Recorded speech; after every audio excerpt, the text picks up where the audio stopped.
TinkerCAD tip. So the other day I showed you how to do inside and outside bevels and radiuses on square objects. In this video I want to show you how to do bevels inside and outside on cylinders. For instance, here we have a cylinder. The walls of this are 2.5 millimeters thick, and on this one I have an inside bevel. Here's that same object but with an outside bevel.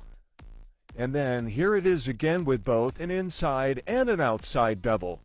Let me show you how I made those. Let's go ahead and select all of those and slide them up out of the way. Let's grab these three fresh ones here, bring them out. So we're going to do all of this with this cone shape here. Let's bring that out. Now these cylinders are 60 millimeters by 60 millimeters, so let's start with this. Let's shift click on that corner and make it 60. And in order to change the angle of the bevel, we can increase or decrease the height of this. And before we forget, let's change the number of sides here so that it's more smooth. Alright, so let's now change that into a hole. Let's, for now, make a duplicate of that. We're going to use that again. Let's bring that over here. Let's bring a copy here. And let's make one more copy. We're going to use that in a moment as well. Now we're going to take this one here. We're going to shift, rotate it 180 degrees. Let's shift select this cylinder back here. Click align. Click on that cylinder to make it the focal point. We'll align it this direction. This direction, we'll select away, and then let's select that cone again. Let's bring it up. Look, may need to do our alignment again here. Let's align. Nope, still in alignment. Let's zoom in here. We'll select that cone again, and by holding the control key and using the cursor, we can cursor up or down. We can also change our snap grid here to do it in smaller increments. You see here, by cursoring down, we can take away a little bit more of that material. There we go. We'll select the both of those. Group them together. We have an inside bevel.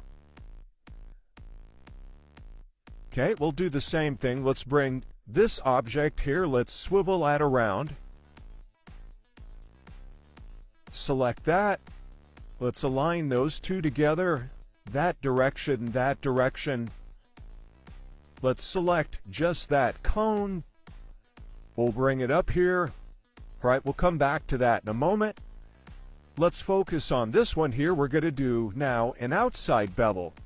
So we have this cone over here. Let's make this cone, let's say 63 millimeters.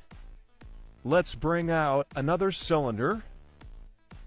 Let's increase the number of segments to the max to make it smooth.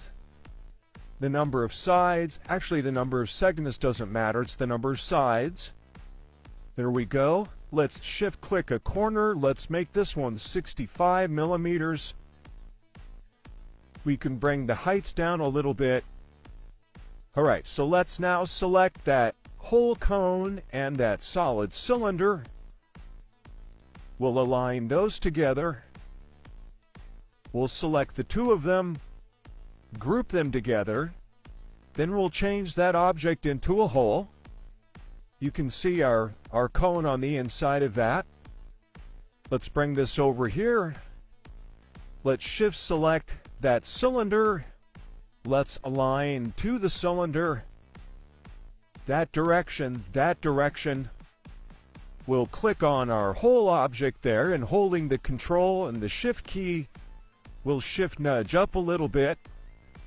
There we go. Let's zoom in. And by holding the control key and using the cursor up and down, we can select how much of that we want to take off. We can shift select that cylinder and group the two of them together. Oh, before we do that, let's undo that for a moment. Let's make a copy of this object here. Duplicate that. Let's shift nudge that over to this one for a moment. Let's come back to this. We'll select that and that. Let's group the two of those together. There we have an outside bevel on a cylinder.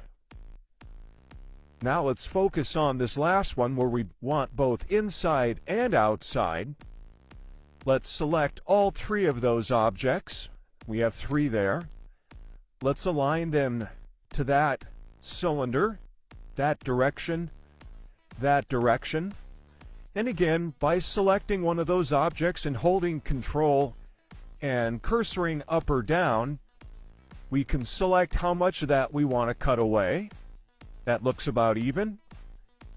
We'll select those three objects, group them together, and there we have a cylinder with both an inside and an outside bevel. There you go. That's how I do that. Again, like always, like, follow, and share. Share. It's always good for the algorithm. And thanks for watching.